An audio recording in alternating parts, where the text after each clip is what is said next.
Kurdistan, because what the Israelis are doing is so absurd that you really cannot believe what's happening.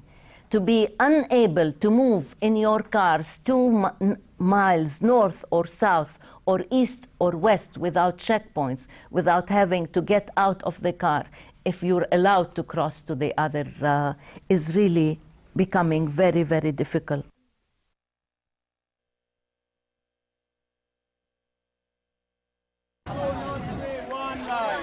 One line, everybody one line. With the children.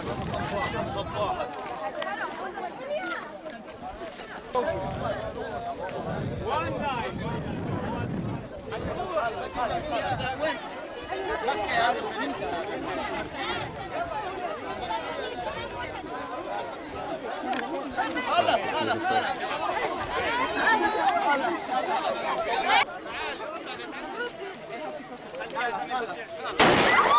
There's no reason to shoot.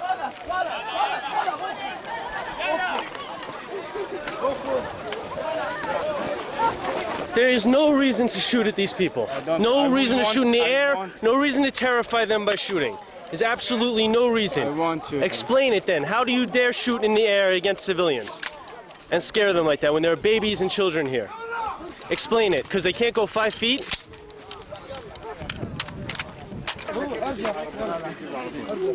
ارجع شوي بيجي الامبلانس شوي بيجي الامبلانس هو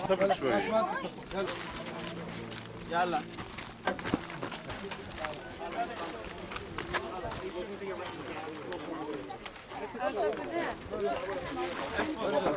ارجع يا زلمه ارجع. Again, why are you going to shoot in the air? Didn't you see what you did the first time? It wasn't enough for sending one person to the hospital because you're shooting and driving crazy? Why are you doing this? It's terrorizing them. Little kids are here and you're shooting in the air.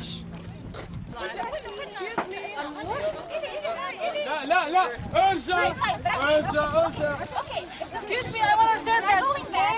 Go back. No, I don't listen until you go back. Go back. ارجع.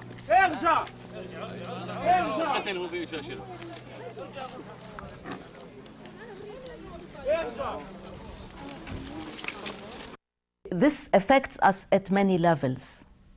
The people, the land, the houses, the trees have been brutally treated.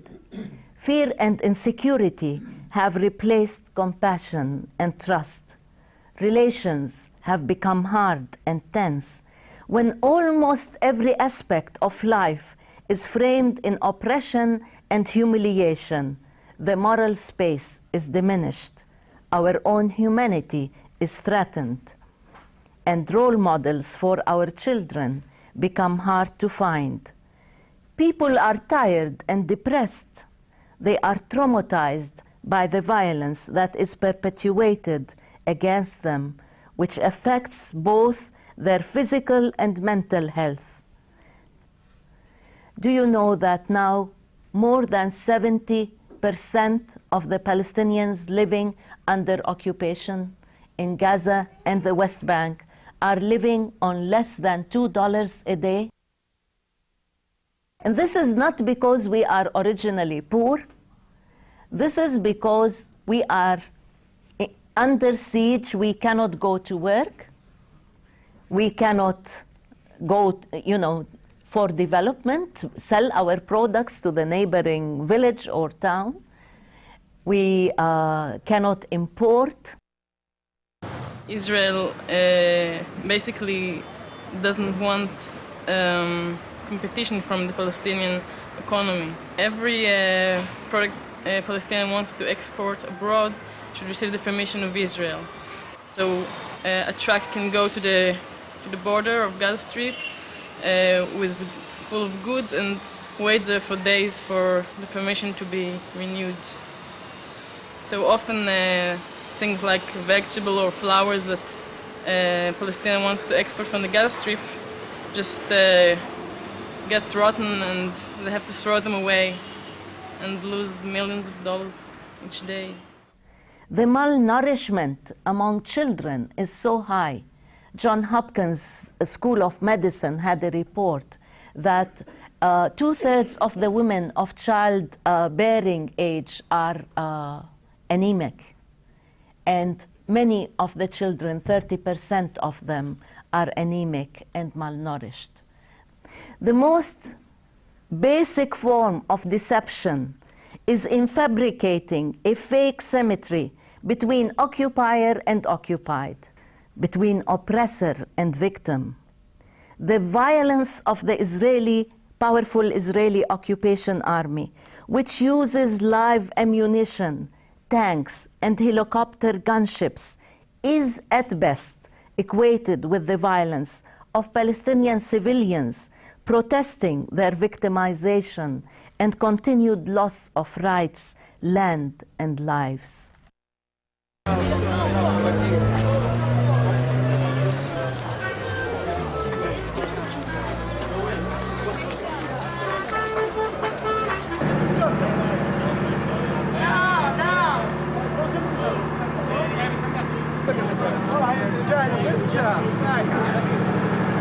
Everybody stay here.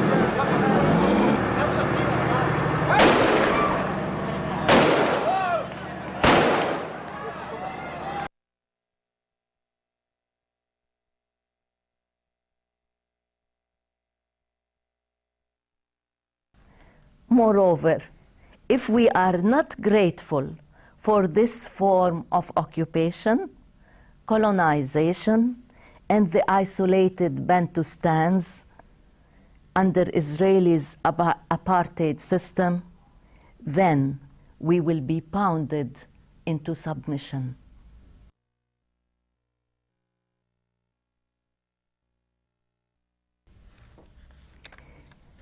The Israeli occupation is not simply a reaction to terrorism. This is the way the media has presented it here. The occupation has been going on since 1967. It is not a reaction to terrorism, or quote unquote, or a means of self-defense. It is an expression of a policy of de facto annexation that began immediately after 1967 and generated over the years a high degree of suffering, violence, and human rights violations. Israel tries to present its military actions and policies of repression as mere reactions to Palestinian violence.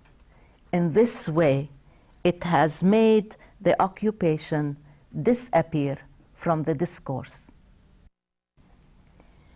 The failure to uphold people's basic rights feeds hatred and perpetuates abuses. All those in position of authority must recognize the right of life, physical and mental integrity, freedom from arbitrary detention. We have now 8,000 Palestinians that are imprisoned in Israeli jails.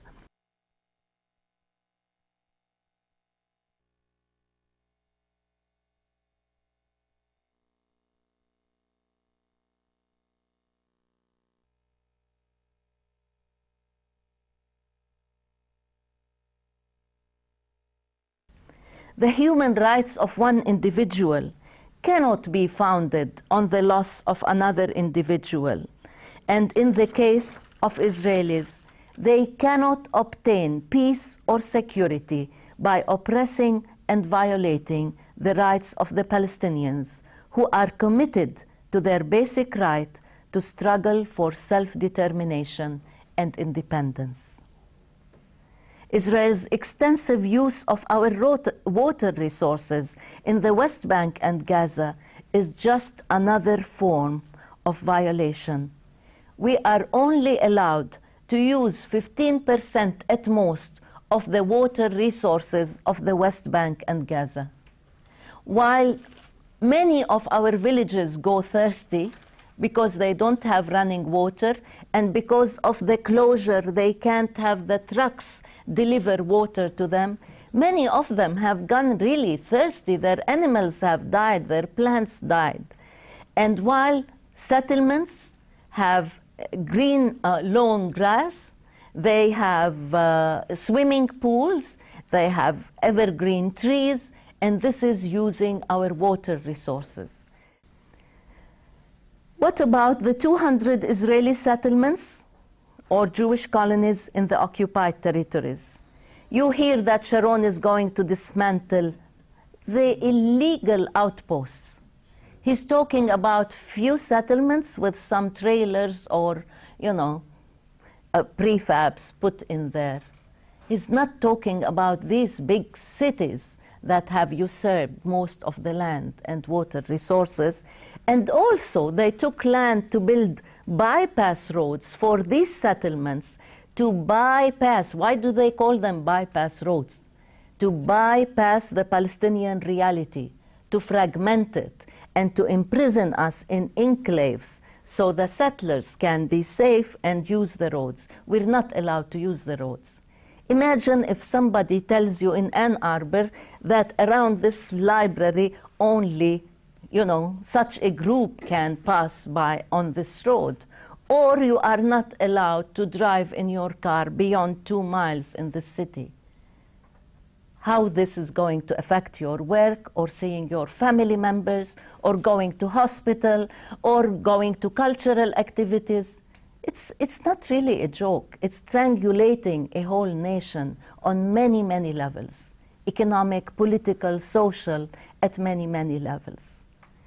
Now, the environmental degradation that is caused by these settlements, where they dump their waste in our fields, the little fields that is left to us, most of the waste is dumped there. In Gaza 2 years ago, in March, Gaza was flooded with the septic tanks of one of the settlements next to Gaza, and the dirty water was as high as 1 meter in the streets of Gaza. This would not happen elsewhere without a cry out from the world community. In the US media, you always hear about stopping the violence, and most often the violence of the Palestinians, which is considered again, quote unquote, terror. By doing so, they are ignoring the fundamental imbalance of the situation. Israel is an internationally recognized state with one of the most powerful military forces in the world, including 200 to 300 nuclear warheads and an economy 20 times larger than that of the Palestinians. And it is the occupier. We, the Palestinians, are fragmented, stateless, impoverished, vulnerable, and traumatized people, 70% of which are refugees and displaced persons with no sovereignty and only lightly armed militia. And we are occupied, detained, injured, or exiled. Israel is using violence and state terror as repression, systematic violations of human rights in making its occupation permanent. The refusal of the international community to intervene makes it complicit in the violations of human rights and war crimes that Israel is committing in the occupied territories.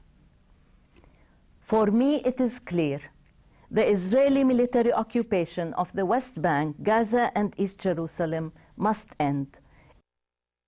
Despite the current Israeli government's intention, no degree of violence can succeed in subjugating the will of a people or destroying their spirit when they are struggling for freedom, dignity, and right to sovereignty on their own land.